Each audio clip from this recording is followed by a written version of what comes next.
और आप देख रहे हैं फास्ट न्यूज इंडिया। आप सभी देशवासियों को महाशिवरात्रि की हार्दिक शुभकामनाएं। महाशिवरात्रि के अवसर पर सभी भी शिवालयों में लगे भक्तों की भरमार। खबर को विस्तार से जानेंगे, लेकिन उससे पहले लेते हैं एक छोटा सा ब्रेक। इस खबर के प्रायोजक हैं फास्ट को। जल्दी हो जाना तो फास्ट को बुलाना। बाइक से लेकर लग्जरी कार, सेल्फ ड्राइव पर उपलब्ध। ग्रुप ट्रेवल के लिए लग्जरी बस भी उपलब्ध। सबसे सस्ता एक बार सेवा का मौका अवश्य दें। व्हाट्सएप करें 9044808808। ब्रेक के बाद आप सभी का स्वागत है। खबर है यूपी के फर्रुखाबाद की, जहां पांडेश्वर मंदिर परिसर में स्थित द्वादश ज्योतिर्लिंग मंदिर में लगा भक्तों का तांता। हर हर बम बम के लगे नारे। प्रखर शर्मा, अनुज राजपूत, उत्कर्ष मिश्रा, लालू शर्मा, अखिल पांडे आदि मौके पर मौजूद थे। देखिए फर्रुखाबाद से district bureau chief Mitesh Kumar Sinha की रिपोर्ट। नमस्कार, मैं मितेश कुमार सिन्हा और आप देख रहे हैं फास्ट न्यूज इंडिया। खबरों के सिलसिले में हम आपको एक बार फिर ले चल रहे हैं उत्तर प्रदेश राज्य अंतर्गत फर्रुखाबाद जनपद में, जहां महाशिवरात्रि के अवसर पर शिवालयों में लगा हर हर बम बम का नारा।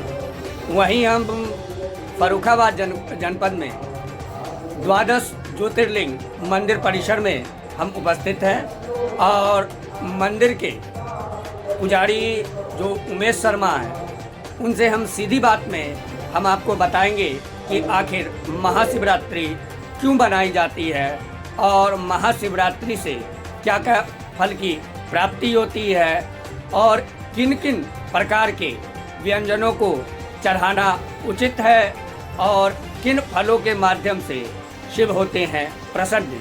हम जानेंगे मंदिर के पुजारी उमेश शर्मा की जुबानी। पुजारी जी, जैसा कि आज महाशिवरात्रि का पर्व है, ऐसा शास्त्रों में वर्णित है कि आज के दिन ही पार्वती और शिव का मिलन हुआ था, इसलिए महाशिवरात्रि के नाम से यह जाना जाता है। आखिर महाशिवरात्रि मनाने के पीछे क्या उद्देश्य है?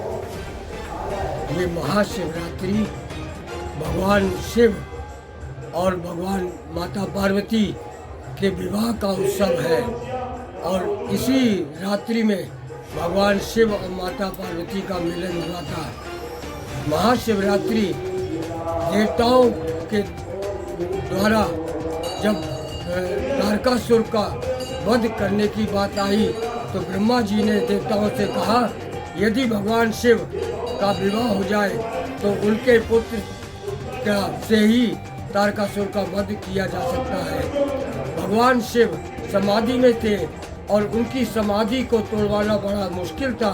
भगवान शिव की समाधि को तोड़वाने के लिए देवताओं ने बहुत प्रयास किए, तब भगवान शिव की समाधि टूटी और भगवान शिव की समाधि टूटने के बाद सप्त ऋषियों ने जाकर भगवान शिव को विवाह के लिए मनाया और उसके बाद आज के दिन महाशिवरात्रि पर भगवान शिव का विवाह हुआ था और उसके बाद भगवान शिव के पुत्र कार्तिकेय ने तारकासुर नाम के असुर का वध किया।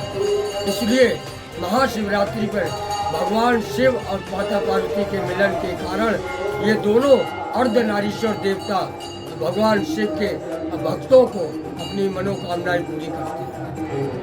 महाशिवरात्रि में किन किन प्रकार की सावधानियां बरतना आवश्यक है? देखिए, महाशिवरात्रि पर भगवान के पूजन में जो मुख्य वस्तु है वो तो प्रयोग की जाती हैं, लेकिन शिवरात्रि के अवसर पर यह देखा जाता है कि भगवान शिव किस मुद्रा में है, किस स्थान पर है। भगवान शिव श्मशान में है या भगवान शिव गौरी के साथ में है या भगवान शिव कैलाश पर्वत पर विराजमान है, उसके हिसाब से भगवान शिव की पूजा की जाती है। इसलिए इन सब बातों का देखना अति आवश्यक है। शिवरात्रि में किन प्रकार के व्यंजनों एवं फलों का प्रयोग करना आवश्यक है?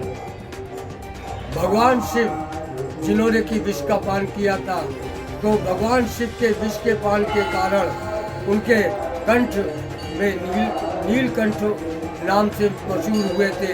इसलिए देवताओं ने, ब्रह्मा जी ने, विष्णु भगवान ने और आदि सभी देवताओं ने कहा भगवान शिव को ठंडी वस्तुएं प्रदान की जाए इसलिए बेल बेल आदि भगवान शिव पर अर्पण किए जाते हैं। कुमारी लड़कियां अक्सर महाशिवरात्रि का पर्व करती हैं, तो क्या कुमारी लड़कियां जो महाशिवरात्रि का उत्सव करती हैं, उन कुमारी लड़कियों एवं विवाहित महिलाओं को किन प्रकार की विशेष सावधानी रखनी आवश्यक है?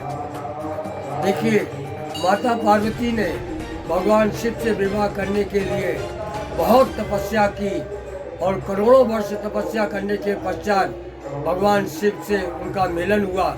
इसलिए जो कन्याएं कुंवारी हैं उनको भगवान शिव माता पार्वती की पूजा करनी चाहिए और उनको भगवान शिव के साथ माता पार्वती को सुहाग का सामान और सुहाग की वस्तुएं भेंट करनी चाहिए, जिससे माता प्रसन्न होकर अपने सुहाग की तरह ही उन कुंवारी कन्याओं को भी सुहाग का प्रदान करती है। जो विवाहित महिलाएं हैं उन्हें किन बातों की सावधानी रखनी चाहिए? विवाहित महिलाओं को भगवान शिव की पूजा करने, पहली बात तो भगवान शिव के विवाहित महिलाओं को भगवान शिव के शिवलिंग का स्पर्श नहीं करना चाहिए।